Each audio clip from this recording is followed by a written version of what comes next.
ಮೇಲೆ ನೀಲಿ ಅಂಬರ ಅಲ್ಲಿ ತೇಲೋ ಚಂದಿರ ಭೂಮಿಯನ್ನ ನೋಡಲು ಅದಕ್ಕೆ ಕಾತುರ.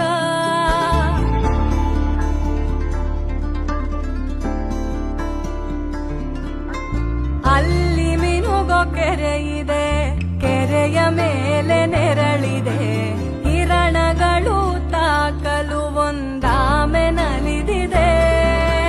ನೋಡಲು ಡಬ್ಬಿಯಾಕಾರ ಅದರಲ್ಲಿ ಗುಟ್ಟನ್ನ ಬಚ್ಚಿಕೊಂಡು ಸಂತಸದಿಂದಿದೆ, ಹುಡುಕಲು ಆಗದೆ ಈಜಿಕೊಂಡು. ಆ ಡಬ್ಬಿಯ ಒಡಲಿನಲ್ಲಿ ಕಡಲನ್ನೇ ತುಂಬುವ ಜಾಗ ಇದೆ, ತಾರೆಯ ಆಕಾರದಿ ಅದರಲ್ಲಿ ಬೀಗವು ಕಾಣುತ್ತಿದೆ. ಮಗುವೆ ಕೇಳು ಕಥೆಯನ್ನ ಕೇಳು, ಮಲಗು